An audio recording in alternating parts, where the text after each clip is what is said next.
الرحمن الرحیم۔ عزیز طلبہ، اس سے پہلے ہم نے قرآن مجید کی فضیلت کے حوالے سے بات کی تھی۔ اب ہم نے دیکھنا ہے کہ قرآن مجید میں کس طرح کے مضامین ہیں، کیونکہ کوئی بھی کتاب ہو اس کو ایک ترتیب دی جاتی ہے کہ اس کتاب میں کیا کیا ہے۔ تو مفسرین نے، محدثین نے، علماء کرام نے قرآن مجید کے مطالعے سے مضامین کو ترتیب دیا ہے، اور یہ جو مضامین ہیں ان کے بارے میں صراحت سے قرآن مجید میں باتیں کی گئی ہیں، اور یہ جو مضامین ہیں یہ ہماری زندگی کی کامیابی کے لیے ضروری ہیں، یہاں پر بھی اور آخرت میں بھی یہ ہمارے فائدے میں ہیں۔ اس لیے غور کرنا چاہیے کہ اللہ تعالیٰ کون سی باتیں فرما رہا ہے۔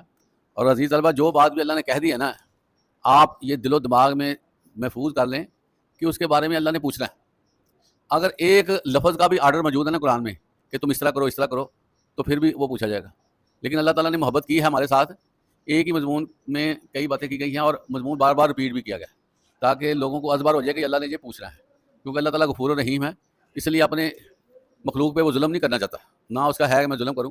اس حوالے سے وہ بار بار اپنی مخلوق کو بتاتا ہے کہ میں کن چیزوں سے خوش ہوتا ہوں اور کن چیزوں سے میری ناراضگی بنتی ہے۔ اب یہ ہمارے اوپر ہے کہ ہم جو ہے اللہ کو ناراض کرنا چاہتے ہیں یا اللہ کو راضی، کیونکہ اللہ تعالیٰ نے جو بال ہے نا وہ ہمارے اینڈ پہ رکھی ہے کہ تم کوشش کر لو، میں نے تمہیں عقل دے دی ہے، فہم دے دیا ہے، تمہیں عمر دے دی ہے، وقت دیا ہے، وسائل دیے ہیں، سوچ دی ہے، اور تمہارے اندر صلاحیت رکھی گئی ہے، تو تم کوشش کر لو۔ تو اللہ تعالیٰ کہتا ہے لیس للانسان الا ما سعی، میں کسی کی کوشش کو رائے گاہ نہیں کرتا، جو کوئی چاہتا ہے اس کو میں دیتا ہوں۔ تو اس لیے ہمیں کوشش کرنی چاہیے کہ ہم اللہ کے بتائے ہوئے راستے پہ چلیں تاکہ اللہ تعالیٰ ہمیں قیامت کے دن کامیابی سے نوازے۔ اب ہم عزیز طلبہ بات کرتے ہیں قرآن مجید کے مضامین کے حوالے سے۔ اس میں سب سے پہلے جو بات اللہ تعالیٰ نے کی ہے وہ ہے عقائد پر مبنی گفتگو۔ عقائد عقیدے کی جمع ہے، اور عقیدہ کیا ہوتا ہے عزیز طلبہ؟ یہ اپنے دل و دماغ میں گرہ باندھنی ہوتی ہے، اپنے اندر فیصلہ کرنا ہوتا ہے، اس کو کہتے ہیں عقیدہ۔ ہر بندہ جو پیدا ہوتا ہے اس کو اس کے والدین، اس کے باوجداد کچھ نہ کچھ دیتے ہیں، اور جن کو مان کر وہ چلتا ہے وہ اس کا عقیدہ ہے۔ لیکن اسلام میں جو عقائد ہیں نا وہ عام جو دوسرے مذاہب ہیں ان سے مختلف ہیں۔ یہاں پر یہ کہا گیا ہے کہ نہ تو تم نے اپنے والدین کو فالو کرنا ہے عقائد کے حوالے سے، نہ ہی اپنے آباء و اجداد کو فالو کرنا ہے کہ میرے باپ دادا یہ کرتے تھے میں نے یہ کرنا ہے۔ اور عزیز طلبہ، ہمارے ہاں المیہ ہے، دکھ کی بات ہے، ٹریجڈی ہے، تکلیف دہ بات ہے کہ ہمارے ہاں یہ چیز پائی جاتی ہے کہ جو والدین کی طرف سے مل جاتا ہے ہم اس پہ چلتے ہیں۔ تو بعض اوقات ممکن ہے اس والدین غلط عقیدے پہ ہوں، ان کی جو سوچ ہے وہ نہ ہو جو قرآن چاہتا ہے، جو احادیث میں ہے، وہ جو سینہ بسینہ چیزیں چلی ہوئی ہیں وہ والد اس کو مانتا ہو اور اسی پہ چل رہا ہو، بچہ بھی کہے کہ یہی میں نے کرنا ہے جو میرے والدین نے مجھے دیا ہے، تو یہ بڑا خطرناک پہلو ہے۔ عزیز طلبہ، پڑھنے لکھنے کا مقصد پتہ کیا ہے؟ کہ بندہ اپنی راہ خود بنائے، اپنی سوچ بنائے، اپنی کامیابی کے لیے جو ہے وہ طریقہ کار بنائے۔ جب ہم کسی کے بنائے ہوئے راستے پہ چلتے رہیں گے نا کہ جی فلاں نے یہ کہہ دیا، فلاں نے ہمیں یہ گائیڈ کر دیا، فلاں نے یہ مسئلہ بتا دیا، تو پھر ہم جو ہے نا آدھے راستے میں رہ جائیں گے، کیونکہ ہمیں تو پتہ نہیں کہ یہ کہاں سے چیز آئی ہے۔ تو اللہ تعالیٰ نے خود کتاب نازل فرما کے یہ اتمام حجت کر دیا کہ دیکھ لینا، اب یہ نہ کہنا کہ میں نے فلاں سے سنا فلاں سے سنا۔ تم ادھر آؤ نا، قرآن مجید پڑھو، اس کو پڑھو، اس کا ترجمہ سیکھو، اس کی تفسیر کو دیکھو، اس کے الفاظ معنی مطالب دیکھو، تمہاری آنکھیں کھلیں کہ بات ہے کیا۔ تو عزیز طلبہ، جو ہم قرآنی حکم کو لے کر کام کریں گے اس میں برکت ہے، اور جو ہم سنی سنائی باتوں پہ سینہ بسینہ والدین سے لے کر چلیں گے اس میں مسائل ہیں۔ پھر اللہ کے ہاں آپ نہیں یہ کہہ سکتے کہ میں نے والد سے سنا، میں نے فلاں سے سنا، مجھے فلاں جگہ سے پتہ چلا۔ عزیز طلبہ، پھر آپ پھنس جائیں گے، جی میں آپ کو بتا دوں، پھر آپ ان کو رگڑا لگ جائے گا کہ اللہ کہے گا کہ یہ تو میں نے بات کہی تھی قرآن میں، تم نے کہاں سے لے لی؟ میری باتیں آپ کو سمجھ میں آ رہی کہ نہیں؟ اس لیے آنکھیں کھولنی چاہیے۔ اللہ تعالیٰ نے دماغ دیا ہے، ہر چیز دے دی ہے، تو اللہ تعالیٰ نے سارا کچھ دے دیا۔ اب ہم جو ہے وہ آنکھیں بند کر لیں، اپنے دماغ کی کھڑکیاں بند کر لیں اور اس پہ غور ہی نہ کریں کہ اللہ قرآن میں کیا کہہ رہا ہے، تو پھر عام طور پر لوگ کیا کرتے ہیں، وہ کہتے ہیں جی ہم نے رمضان میں ایک قرآن ختم کر لیا، ہم نے 2 کر لیے، ہم نے 10 پارے کر لیے۔ عزیز طلبہ، یہ جو قرآن مجید پڑھنا اس کا ثواب تو ہے، لیکن آپ دیکھیں کہ جو بندہ قرآن پڑھ لیتا ہے اس کی ذات کو کیا فائدہ ہوا ہے؟ اس کے اندر کوئی تبدیلی آئی، اس کی سوچ بدلی، اس نے جو ہے اس پہ کوئی فیصلے کیے کہ اللہ تو یہ فرما رہا ہے، اور اس کے اندر کوئی خوف پیدا ہوا کہ اللہ کیا کہتا ہے۔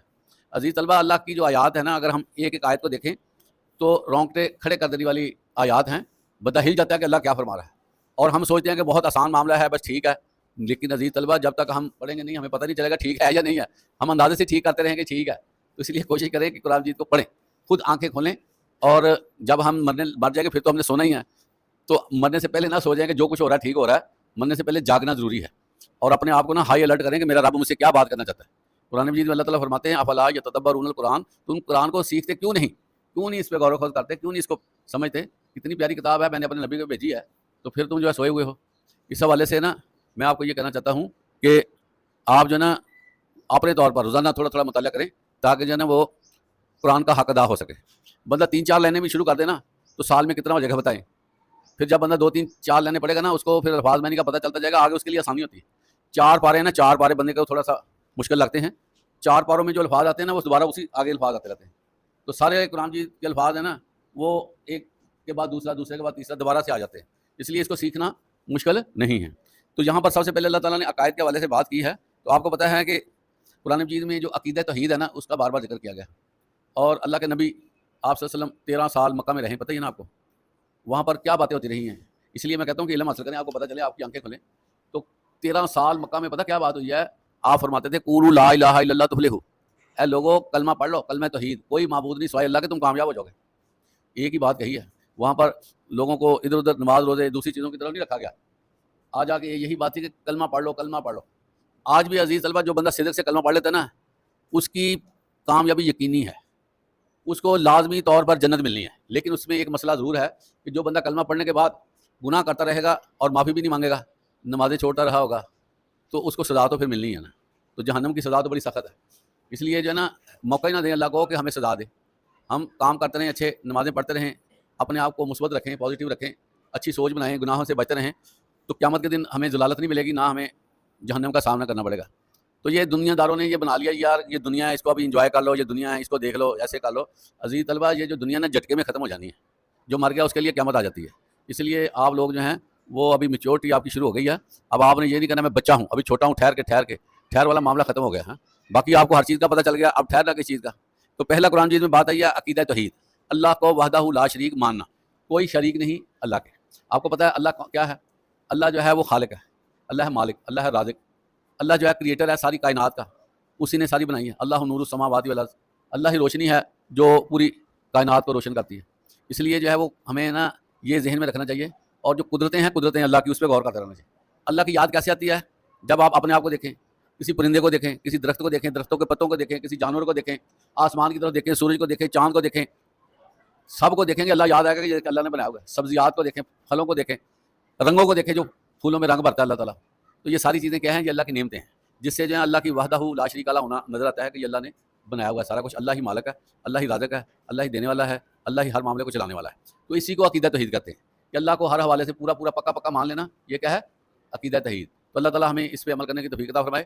تو باقی انشاءاللہ عقائد کے حوالے سے کل بات ہوگی. وآخر دعوانا الحمدللہ رب العالمین.